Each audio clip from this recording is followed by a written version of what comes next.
8:30. It's Cross Question. It's the first of our three programmes this week. Joining me on the panel, we have Stanley Johnson, the writer, broadcaster and environmentalist. Stanley, I called you the first father earlier on. I'm not sure if you've ever been called that before, but there we go. Ben Bradshaw is Labour MP for Exeter, former Cabinet Minister under Gordon Brown. Hashi Mohamed is a barrister and writer. And Harriett Baldwin, Conservative MP for West Worcestershire and former Treasury and Foreign Office Minister. They're here to take your calls. The number to call 0345 6060 973. And I say it every time, you can watch us on Global Player on the LBC website at lbc.co.uk and the Twitter and Facebook feeds. 0345 6060 973. Tweet at LBC. Text 84850. Cross Question with Iain Dale. This is LBC. Right, let's go to our first caller. It's Tony in Doncaster. Tony, hi, what would you like to ask? Hello, Ian. Hi. Viewed from abroad, the scenes last night outside Wembley Stadium of the violence and the crowd disorder, does the panel think that that will damage the integrity of the flag of St George, or will the people from overseas just think, well, that's what we've grown to expect from the English? Okay, so the question is, viewed from abroad, will the scenes of violence last night damage the reputation of the flag of St George? Not sure about the flag, but maybe the reputation of this country. I'll add a little supplementary for you, Tony, there. Will it affect our World Cup bid in 2030, which we're doing jointly with the Republic of Ireland? Ben Bradshaw, let's come to you first.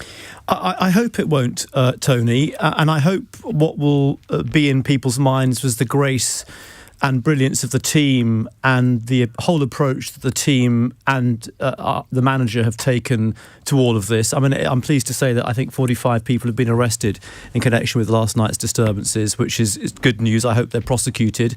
And I suspect the world will be watching, other countries will be watching to see how the government responds both to that unrest, but also to some of the racism that our players have been subjected to in the last 24 hours. But I think that most people are fairly reasonable. I don't think most people abroad think that those fans were typical of most average English people or indeed football supporters. But let's deal with the small minority who drag us down, and let's deal with them pretty thoroughly. So the interesting thing was walking around Wembley Stadium after the match, when obviously Italian supporters were mixing with England supporters. It was actually, I thought, a really good atmosphere. You had England supporters going up to the Italian supporters, obviously in all their blue shirts, shaking hands with them, saying, "Oh, well done, mate, you deserved it."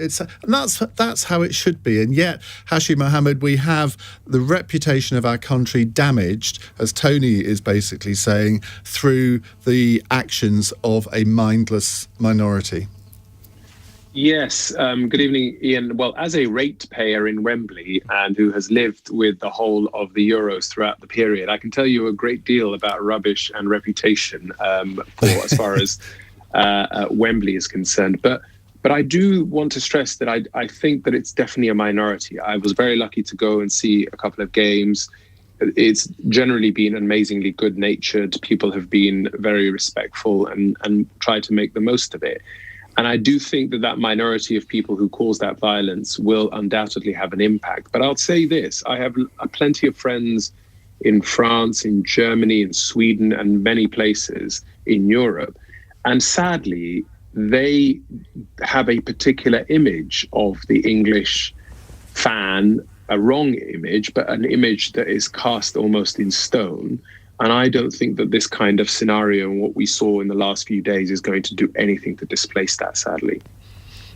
Harriett Baldwin, when you were a Foreign Office Minister, did people sort of talk about this to you? Because we thought we'd seen the last of this. It's a sort of throwback to the 70s and 80s, isn't it, when England had a reputation for football hooliganism?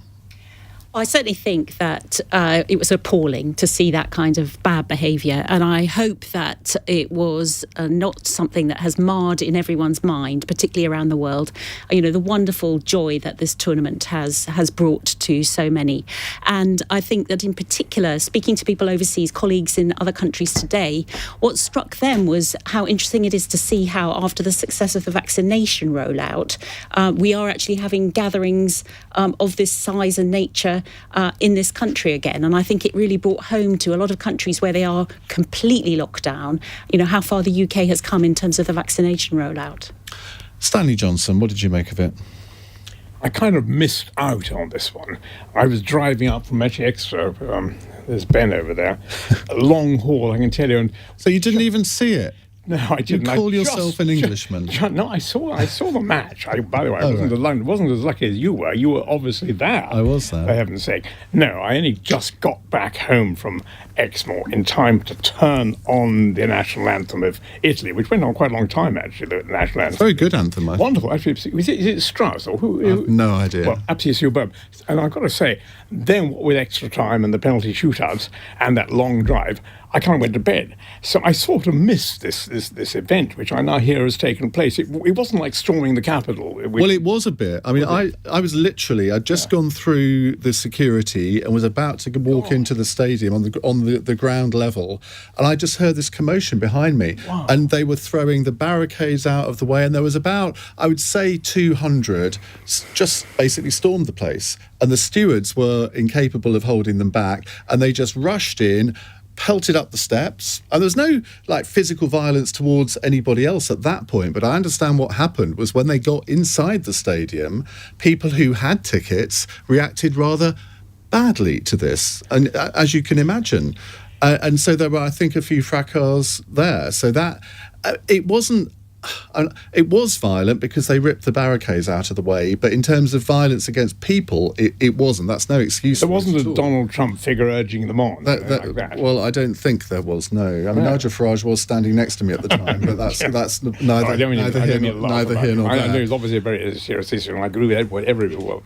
But you will remember. I mean, you were in the European Parliament in the 70s, and no doubt you were having to answer for this sort of thing when it was going on in European cities at that point. You know something? I confess, this whole football business has taken me very much by surprise, if you see what I mean, because it hasn't been my game, football. More rugger. Well, I've got to say it was more rugger. But now, of course, it's obviously very, very important, this particular moment. I've been as proud as anybody about it. But it has taken me by surprise, and I wouldn't say I've often watched a football match. That said, next time you see Boris, can you ask him never to wear a football shirt over his normal shirt? How Carrie allowed him to do that, I do not know.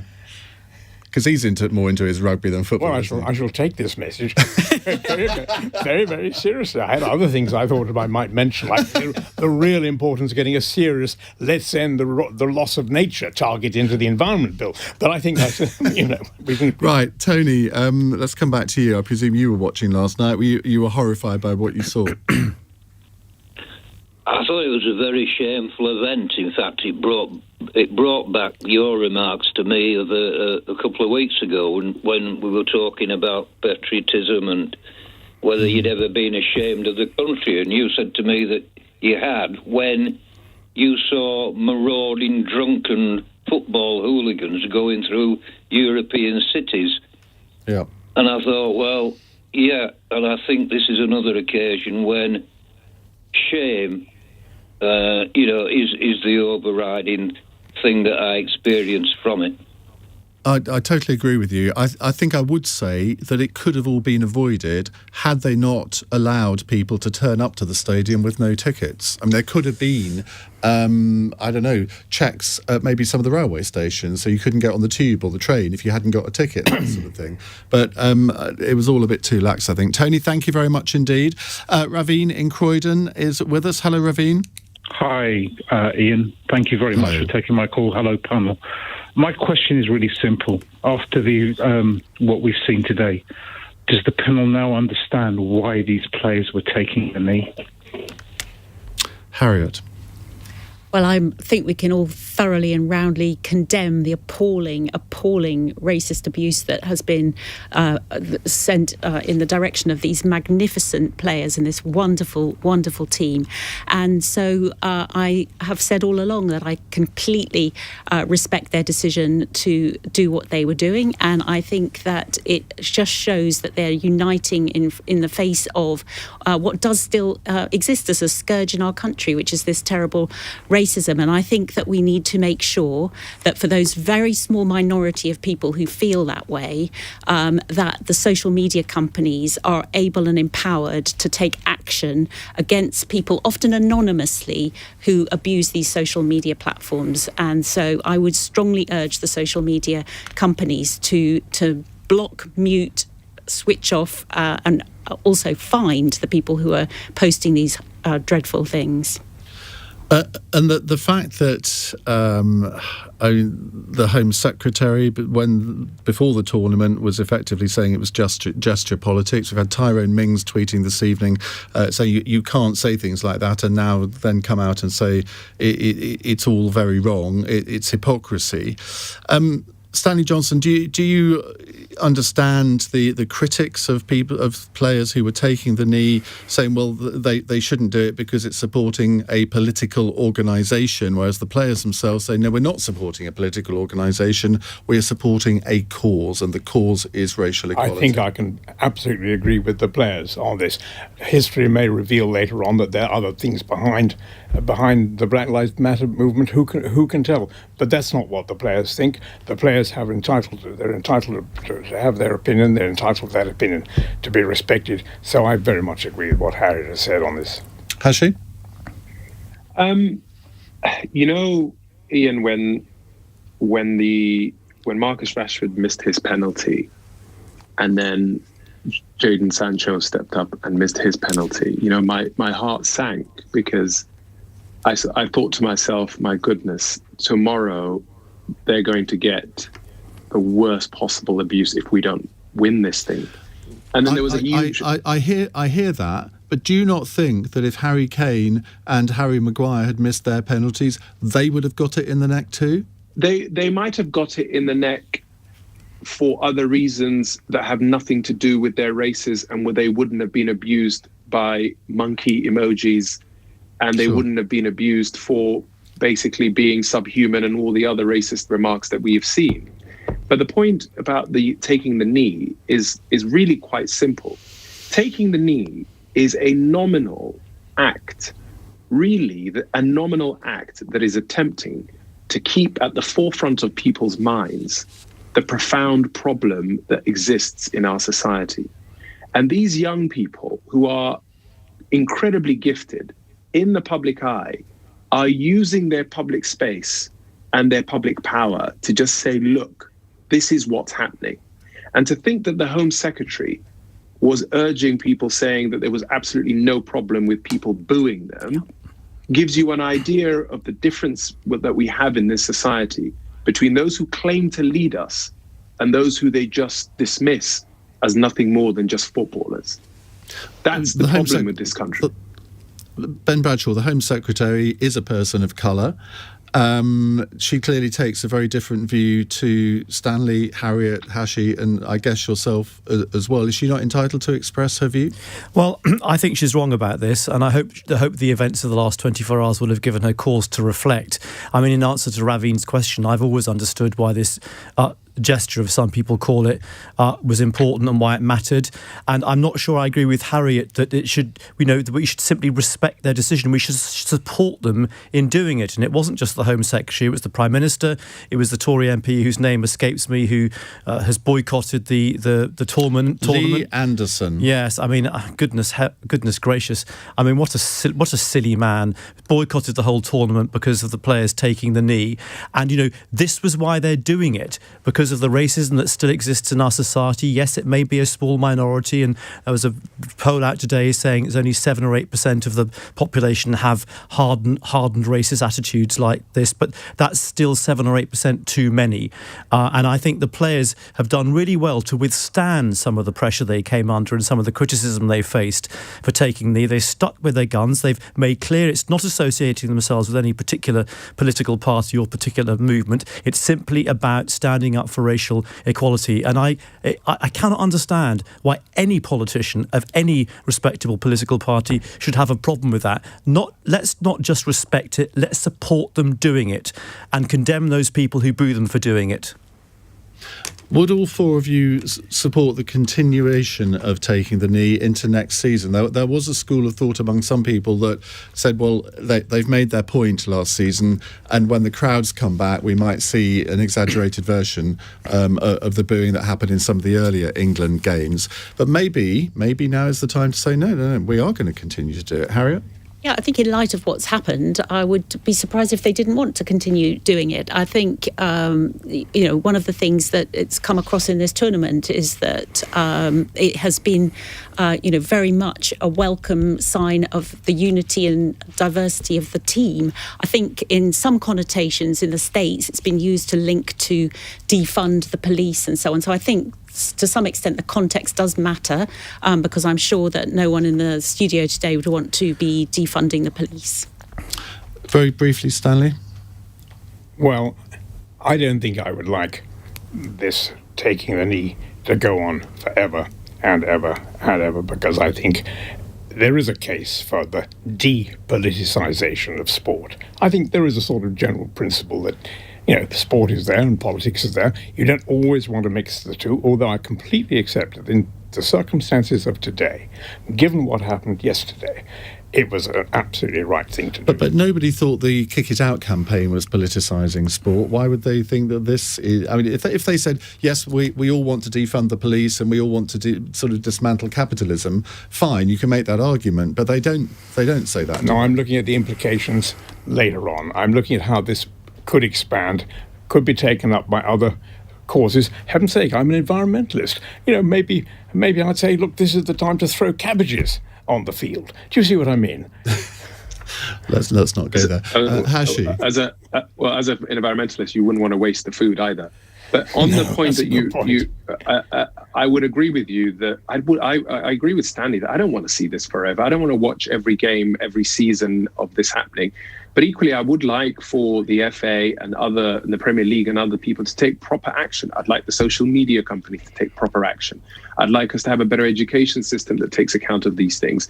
So I agree with you that it's a nominal gesture that only puts this at the forefront of people's minds. And the last thing I'd say, Iain, is you prefaced one of the questions by saying that the Home Secretary is a person of colour.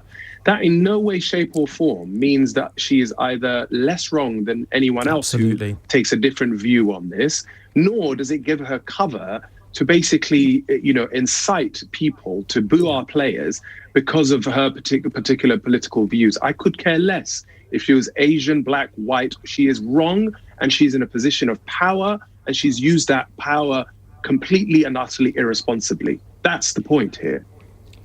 Well, don't mistake me asking a question for giving a view.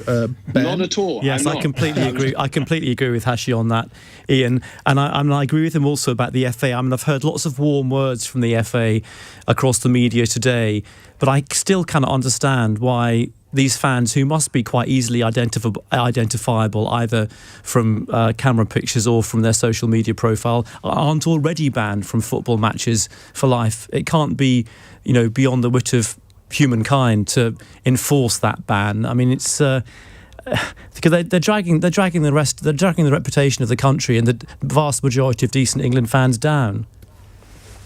Okay, well, we got 2 questions in the first quarter, which I don't think has ever happened on Cross Question before. So you get kudos for that, all of you. Thank you very much indeed. We'll come back to more of your questions in a moment. Raveen, just 30 seconds from you answering your own question. Yeah, I mean, I was of the Les Ferdinand view that I need to see more than just taking the knee.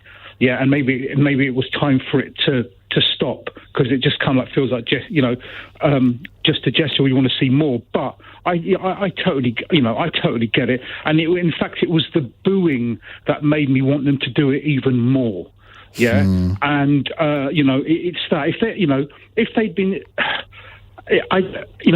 Just like Hashi, my wife's Nigerian, and she said to me when they missed the penalty, Ravin, get ready for the racism tomorrow, and and it's awful, isn't it? Isn't it awful when you have to think like that? I mean, we'll only know that we're making progress when people don't have to think like that. Ravin, thank you very much indeed. It's 21 minutes past 8. This is LBC.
For Stanley Johnson, Ben Bradshaw, Hashi Mohamed and Harriett Baldwin with me answering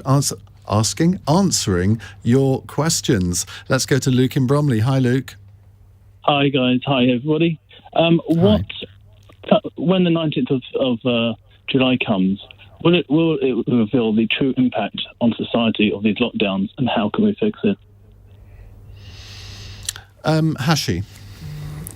I mean, I think the 19th of July is a watershed moment, and I personally think it can't come soon enough. I'd love to be in the studio and meeting people and be going out there. But of course, we have to be responsible. So I do think it's quite important, but I don't know. I feel, the other day I was just thinking, I feel like we're in this period of time when we're going to have a lockdown, and then we're going to have an opening, and then we're going to keep going back and forth between lockdowns. And I just feel I can already see Stanley's son making this decision for us to open up throughout this summer period, only for us then to end up locking down during the winter. And so I would really like it to be something that is more permanent. And my God, society needs it. People need it. The businesses need it. our mental health needs it. But equally, we have to be responsible. If we're getting to a point where most people are vaccinated, and I suppose this is one thing I'd love to know what other people think about this, if we're all sort of more or less double vaccinated now, and most of the vulnerable people have been vaccinated, what's the reason for us to ever go back into a lockdown, even if the numbers go up significantly?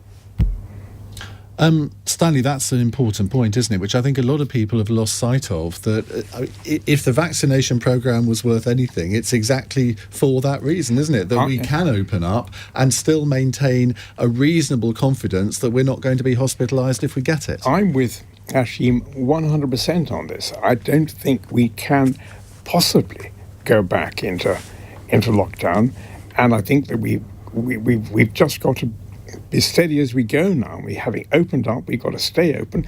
We've got to remember that we have had times when even flu has had a fatality rate of, I think there's one season when we had 20,000 fatality rate of flu.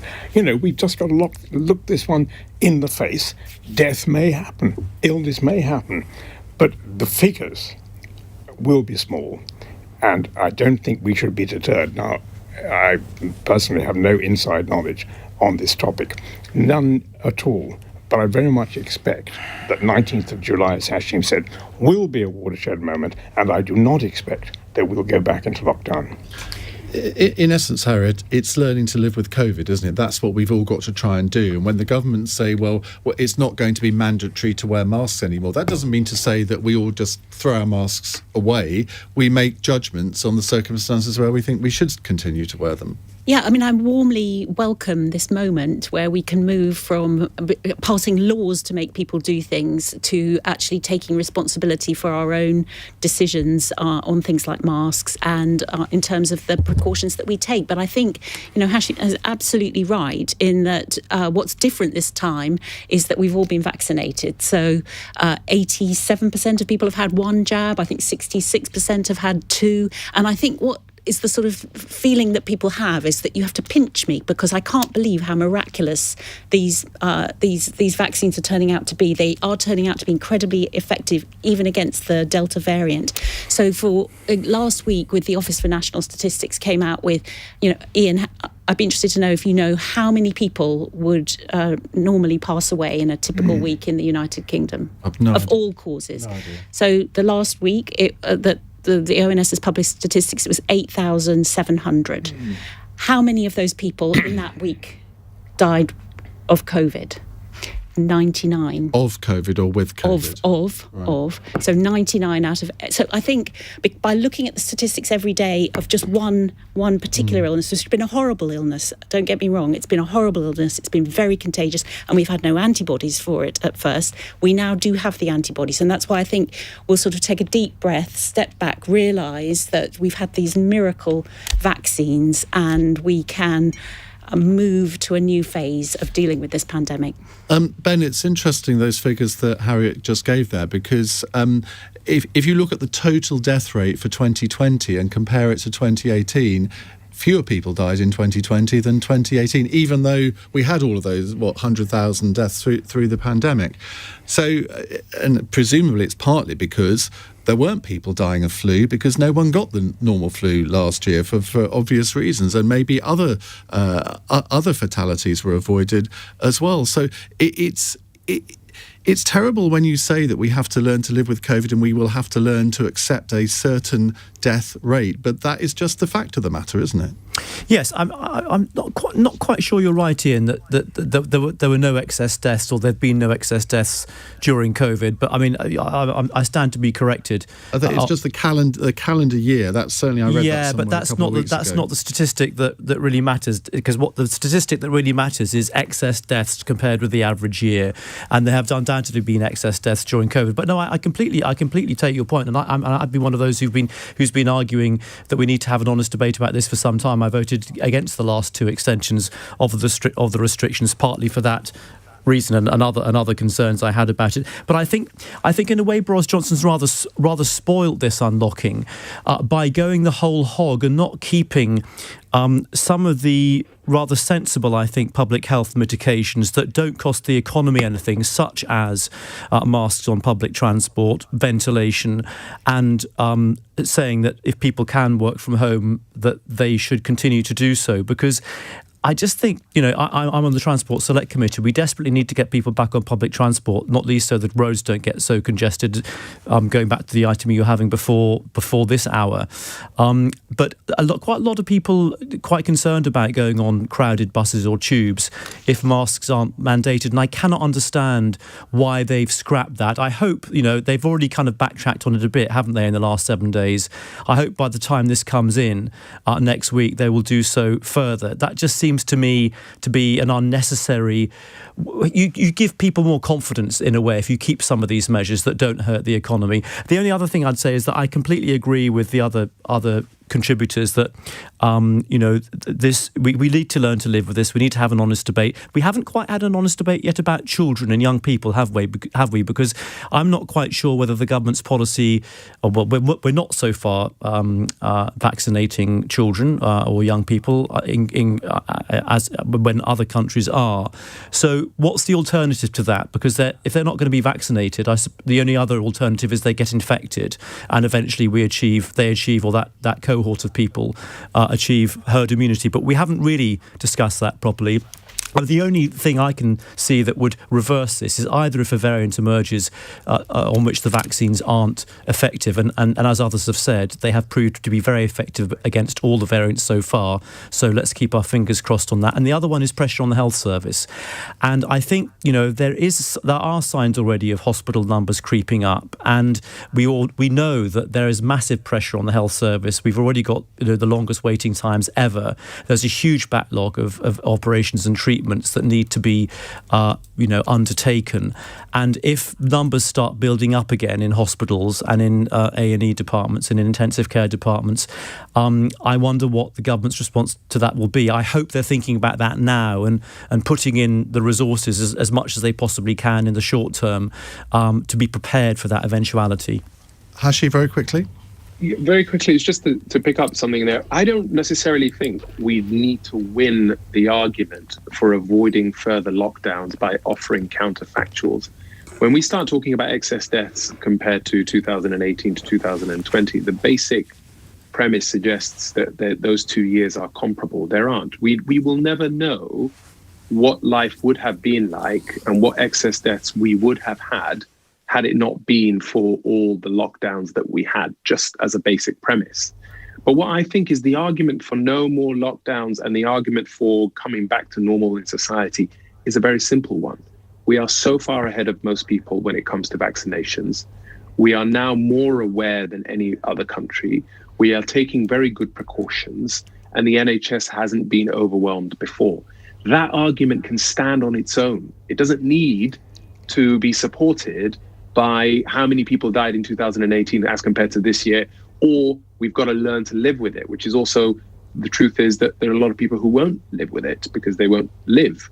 So I just think the argument on why we should not go back stands and falls on its own without having to use the crutches of deaths that happened in 2018. OK, thank you very much. Somebody says, I came home from Manchester to Euston last Friday, and within my carriage, the majority of people were not wearing a mask. Unsure how the government think people will personally wear them is beyond me. Well, I was going from Euston to Manchester at Macclesfield, and everyone was wearing a mask. So what's good for the goose and all of that? Right, we'll come back to more of your questions on Cross Question in just a moment. It's 8:34. News headlines with Lucinda Horsley.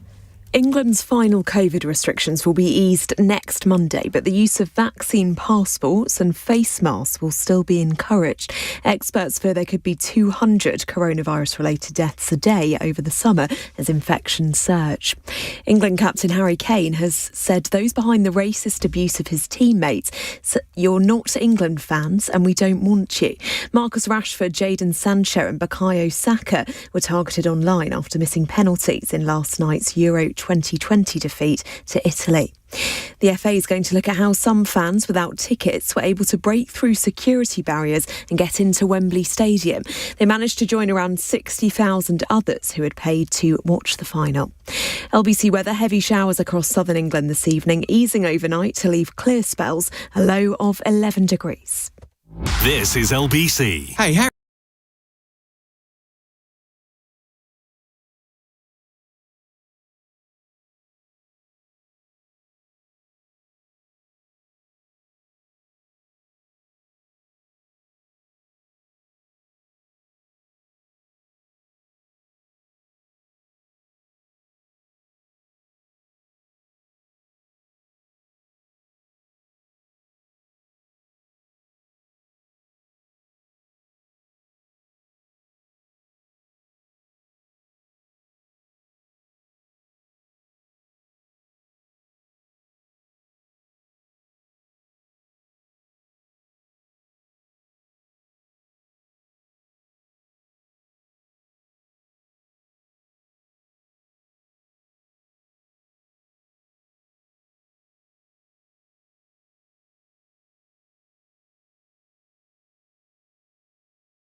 Stanley Johnson, Ben Bradshaw, Hashi Mohamed and Harriett Baldwin with me taking your calls. They're going to take a text now from Christine in Cheadle, who says, does the panel agree with me that Boris Johnson is pretending to take climate change seriously just to bolster his own legacy? You might have a view on that, Stanley. I do have a view, but I'm not having a view, as Boris's father on this one. I'm having a view possibly as the international ambassador of the Conservative Environment Network, because that's what I am at the moment. And I can tell you that we do take it seriously, and the Prime Minister and the government do take it seriously. I am actually, having been involved in this for something like 60 years myself, I am stunned how far and how fast we've actually gone in terms of high-level political acceptance. If you think what happened in Carbis Bay a month ago, I was actually, born in Penzance, and we lived in Carbis Bay, you believe, but that's just an aside. Well, what did Carbis Bay say? Carbis Bay said the climate change and the biodiversity issue are absolutely top of the agenda. Now we're looking forward to what's called COP26, which is the big conference that's meant to take place in Glasgow. Let's fingers crossed it does take place in Glasgow. Alok Sharma is our president, the UK president. The Prime Minister is certainly going to be there. Other key leaders of the world are going to be there. And what are they going to do? What are they going to do? They're going to say, we have to get back on track. What did Paris do in December 2015? Paris said we've got to keep temperature rise below 2 degrees, and if possible, as low as 1.5 degrees above pre-industrial levels. Well, we're not on track at the moment, so this government has taken it extremely seriously. Would Boris hope that's part of his legacy? I should jolly well hope he would. And I would actually say that what is also exciting for me is that this government and the G7 have said actually the fight to halt and reverse the loss of biodiversity and of nature is a crucial part of dealing with climate change. But does he get it in his gut? Because David Cameron was always talked a good game on green issues, didn't he? But then he was heard talk, I can't remember whether he said it or whether he wrote it somewhere, but it's sort of the green mumbo jumbo or something. But Boris has got you whispering in one ear and Carrie whispering in the other. Does he need to be whispered to, or does he actually get it? You know something? My line has been to write what I think. And I usually do, and I usually try and say it as definitively as I can. Whether Boris reads what I write is another matter. But he is 100%, I think, persuaded that the sheer economics of the business mean we really have to do climate change seriously. Just take one minor point. You were, Harriett was in the government. What did we agree in Paris? We agreed that in order for the developing countries to come on board, there must be $100 billion a year to bring them on board in order we can meet the 2030 target. If we don't meet 2030, we're certainly not going to meet 2050, where we want net carbon zero. Well, crucial, but that amount of money is tiny, relatively speaking, relative to the cost we will have to pay if we don't do this. Do you see? And I think Boris has totally grasped that. And the point I've been working on with Liam Fox is on carbon taxes. Carbon taxes, particularly carbon border taxes, will produce money for the Treasury. So actually, Rishi Sunak will be absolutely thrilled to suddenly find that, yes, he can do it, there is money there, and of course he'll then have to make sure that White Van Man and others who might be impacted by the rise of price are not impacted unnecessarily. Ben Bradshaw, are you willing to give the government any credit for its green credentials, particularly on climate change, or do you think that Boris Johnson is just, as the questioner says, pretending to take it seriously to bolster his legacy? I think there's been a massive sea change in attitudes, and it wasn't that long ago that there were senior Conservative politicians who one would have put pretty clearly in the climate change denier camp. I mean, they are really voices in the wilderness now, if they still exist at all, and that's his progress. I think my concern, and the concern of the Labour Party and climate change campaigners, and I think even the government's own independent advisors on climate change said this recently, didn't they, that although the government's good on rhetoric and it's good on targets, it's the policies to implement it's the policies that you need to implement to hit those targets that we're still missing. I mean, we're doing an inquiry on the Transport Committee at the moment into electric vehicles. Lots and lots of challenges in this country still around investment in charging, about equity, whether people will have access to charging points. Don't say that. I've just bought one. Well, I'm sure you did. I'm sure you researched. I'm sure you did your research into this. Obviously, not well enough. Well, do you have a drive, Ian? I do, and I am getting one. Well, if you have, I'm getting a charging point. If you have a drive, then you're very fortunate, because one of the problems at the moment is that if you can recharge your electric vehicle on your driveway, you pay about a fifth what you would pay if you had to recharge it in one of these publicly available on-street recharging points. So these are all things that really need to be addressed. And yes, I mean, 5 out of 10 to the government for grasping it, getting the rhetoric right and getting the targets right. But my worry about Boris Johnson's government and administration is it's very good on sort of rhetoric, but not so good when it comes to delivery. And on this issue, and I think Stanley will agree with me here, it has to be cross-government, and in the end, it's only the Prime Minister that can bang the different government ministers and departmental heads together to get real movement on this. Otherwise, it just disintegrates into turf wars. Harriett Baldwin, you were in David Cameron's government. I don't think you were never in the sort of energy climate change field, were you? But Ben is absolutely right there. It has to come from the top. If the Prime Minister isn't behind it, nothing's ever going to happen. Do you feel that Boris Johnson gets this in his gut? I think we've had Prime Minister after Prime Minister in this country who've all been consistently moving in this direction. I mean, I do, like, I'm sure Ben does, a lot of school visits in the constituency, and this is what young people always ask politicians to do. I mean, I always push back on them and I say, well, do you walk to school? You know, do you cycle to school? Do you take the scooter to school? And they, you know, it's a good debating subject for a class at school. But I think one of the things that I always share as a fun fact is, did you know that carbon emissions in this country haven't been this low since the 1880s? So we have made 45% reduction already in terms of carbon emission but we've got the hardest yards Stanley to do. was just a boy in the 1880s. So we've got that trajectory, but the hardest yards are yet to come. There are practical issues, as Ben was saying, in terms of electric cars. I had a meeting with the grid in my constituency recently because actually the council wants to put in electric charging points and the grid's not strong enough, so they're going to have to build extra substations. So, you know, there are practical things, but I think the UK has a chance to be so much at the forefront of this that we will be the offshore energy experts, we will be the gigafactory leaders. This is creating jobs. It's creating a green industrial revolution. Hashi, I don't know if you have a drive. You said you lived near Wembley, so I'm suspecting it's not a particularly long one to get your electric vehicle PowerPoint there. But what do you think about the question about, does the government really get climate change? Well, the question specifically asked about whether Boris wanted to bolster his legacy. And here we have Stanley, whose legacy is Boris, has no idea what Boris's legacy is going to be. And so that's slightly unkind.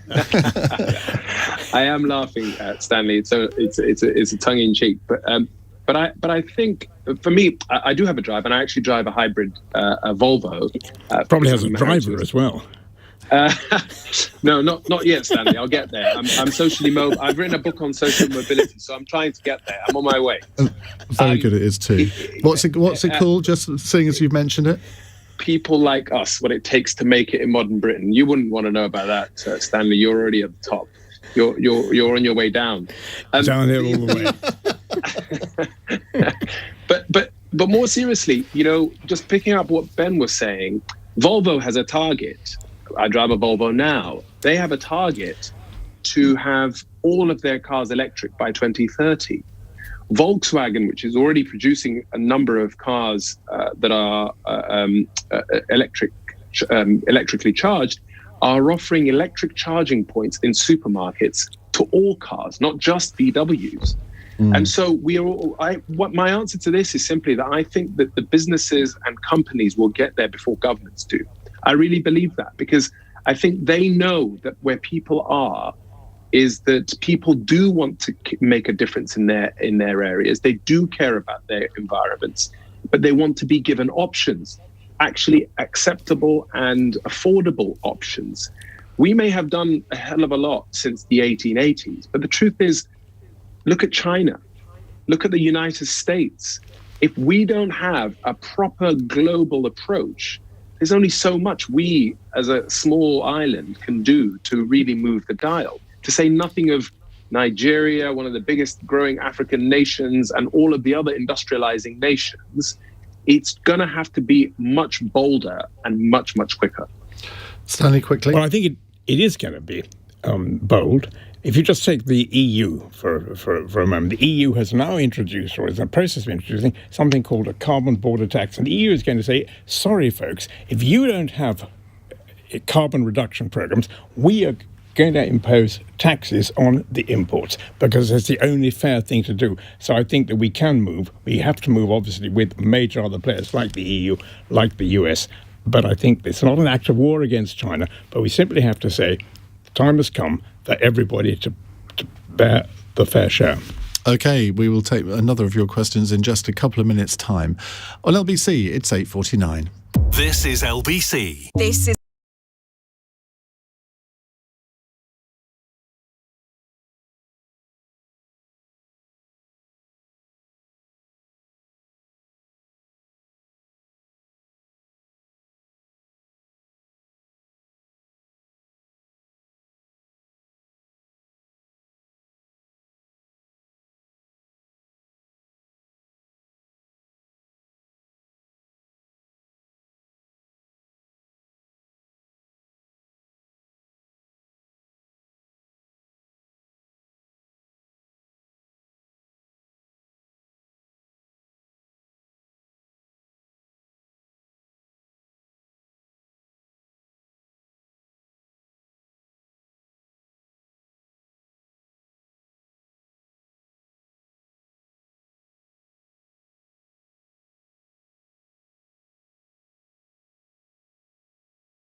8:52. Let's go to David in Enfield. Hi, David. What would you like to ask our panel?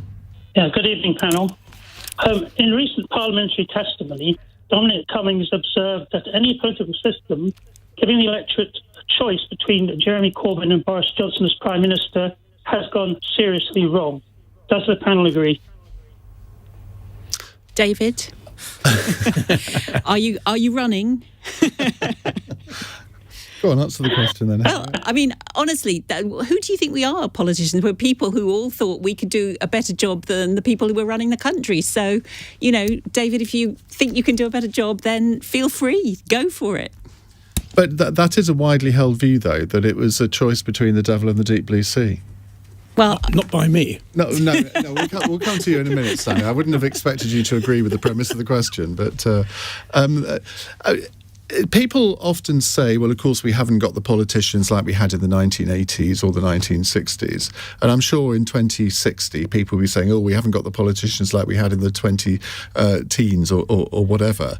But it's basically your fault, isn't it, Harriett? Because you are the ones that are effectively choosing these leaders. Well, I don't want to go into the fact that I backed Jeremy Hunt in the leadership election in front of Stanley. That's a bit embarrassing. But I do think that in terms of the quality of people coming forward to be politicians, I think there were amazing people elected in the 2019 general election on our benches. I think it's such a shame we've been in a pandemic. We're not being able to sort of showcase how amazingly talented they are. But it's a democracy, and I also feel about Dominic Cummings that if he thinks he could do such a good job, then he ought to run for public office. Hashi. I do think that's a cop-out answer of if you can do better, why don't you run? Look, let's begin by saying that running a country is no walk in the park, nor is it something that is easy to do, nor do I have sort of any doubts that the vast majority of people who run for Parliament and want to represent their communities have a huge amount of sacrifice and do a great deal of this country, and we're much better than most people. But the fact of the matter is, what I would add to Dominic Cummings' statement of a country whose options are Jeremy Corbyn and Boris Johnson is a country whose options are Jeremy Corbyn and Boris Johnson, who's advised by Dominic Cummings. And that is the profound shortcoming that we do have as a society, where our politicians are beyond sort of acceptable standards. I do think that the vast majority of the people who are in the Conservative Party, as well as the vast majority of people who are in the Labour Party, including Jeremy Corbyn, do not seriously offer options for this country. I think that they are often either completely out of touch, or they do not believe in what they are telling you, or they don't have any beliefs at all. And I think people sense that, people smell that, and people are profoundly sorry that we do not have a proper, coherent vision for this country that people can buy into. It may not be a vision that convinces the majority of people. It may not be a vision that is complete, and it may not be a vision that person will be able to see through in their own lifetime. But where are those ideas? Where are those visions? In your book? I don't know what. Oh, well, Iain, you're my biggest fan, but that only gives me one vote. But this is the problem. This is, I think, the problem is, when you see these people. And the other day I saw a Labour MP, I think it was, who was asking a question to Dominic Raab about, I don't know if you saw the clip where she says, are you going Claudia to, Webb. she said something about, are you going to sue this country? And to which the Dominic Raab came back and said, where are we going to sue them and what for? And she completely froze. So it was obvious that she was just had this statement written for her. She had absolutely no idea what it meant. She had absolutely no idea. And the truth is, Dominic Raab wouldn't have had a proper answer if he was asked a proper question, because he's out of his depth where he is. And this is the problem. We're like blind leading the blind with no options. Ben Bradshaw, you're known as Jeremy Corbyn's #1 fan. I'm sure you've got an interesting answer to this. Yes, and I have to say, although I think Dominic Cummings is a compromised witness, I think there's some truth in his statement, and I think David's onto something. I mean, look, I think the problem we have, and I hate to bring it back to our political system and our electoral system, but I can't help thinking that part of it is to do with a system that delivers huge power to a party on a minority of the vote, whether it's Conservative or Labour in government. I don't remember you complaining about that when you were a minister in the Blair Brown Well, on the contrary, Ian, I've always been a supporter of electoral reform. I have consistently supported electoral reform, and I think that those countries like Germany and the Scandinavian countries that have it tend to be better governed by politicians of generally of better calibre. But I think the system that both the Conservatives and the Labour Party have for electing their leaders is also ludicrous. I mean, we elect our leaders by our members, who tend to be not only unrepresentative of a lot of Labour voters, but also unrepresentative of the country as a whole. And I'm afraid it's the same with the Conservative. I mean, they have an even narrower electorate, which is the Parliamentary Conservative Party. And, I don't know what the answer to this is, but I do think that changing our voting system is part of it, and changing the way that our political parties elect their leaders is part of it. We're running out of time. Stanley? I'm proud of what the Prime Minister has achieved. I don't at all agree with Dominic Cummings. I don't agree with people who say the political system is fraught with rubbish. On the contrary, I think there are brave men and women who do know what they want. They do seek election. Years ago, I stood and was elected to the European Parliament. I knew exactly what I wanted. As it turns out, it's not what has happened. But on this sort of thing, I think we are very lucky. And as far as Boris is concerned, I'm proud of what he's done. He has got us out, I think, of the COVID thing. That is a mega achievement. And from my point of view, he is going to lead us also out of the problem of climate change, loss of biodiversity, and on social issues. I think what we are seeing now on the levelling up front is going to take the Tories a very long way. Right, quick final text question from Liam in Newcastle, but it could come from Ian in Tunbridge Wells as well. After England's defeat, I've been moping around all day. How should I deal with the heartbreak? I have to say, I couldn't watch any of the news channels this morning. I didn't want to. It was a sense of grief. And it was a sort of childlike grief in a way. Ben Bradshaw, you're chuntering in the background. I was completely silent. I mean, be happy. That was me. Oh, sorry. Be happy for the Italians who were the better team on the day, and for the Italian people, because they've been through a lot as well. And we did really well getting as far as we did, and the team did us all proud. And I hope that's something we can hang on to. I've been feeling a sense of grief throughout the day as well, Ian. I'm completely distraught about it. But I'll give one positive statistic about last night and this tournament. The England team only conceded 2 goals in the whole of the championship. One was scored from outside the box, and the other one was literally bundled in.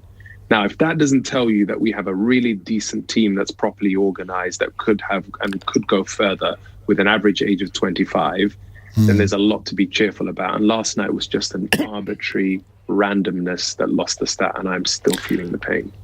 Well, I've written a piece on the LBC website today. It's on the front page if you want to go and have a look at it. It makes many of the points you've just made there, Hashi. Stanley? I say amen to that. I think that this is a day to move ahead, put football aside for a while, concentrate on rugger. I'll never do that. You sort of moving on to Qatar 2022. Yeah, looking on to the World Cup, definitely, because I think they did do such an amazing job. They were such an impressive team, and they absolutely could win the World Cup. So that's where be optimistic. My optimism. Have some faith. Have some trust in Gareth. We trust. I think that's the message, isn't it? Listen, thank you so much to all 4 of you: Ben Bradshaw, Hashi Mohamed, Stanley John. I need to say Stanley Baldwin then. Stanley Johnson and Harriett Baldwin. Well, there we go. Join us again tomorrow for another Cross Question at 8:00. Coming up in a moment, we're going to be talking about a 4-day week. Would you like a 4-day week? I work a 4-day week, sort of. Best thing I've ever done. 9:01. On your radio, on Global Player, and Play LBC. Leading Britain's conversation. This is LBC. From Global's newsroom, England's restrictions will ease as planned a week today, meaning an end to enforced home working and table service and no more limits on indoor mixing. We will be encouraged to wear masks still in crowded areas, and self-isolation rules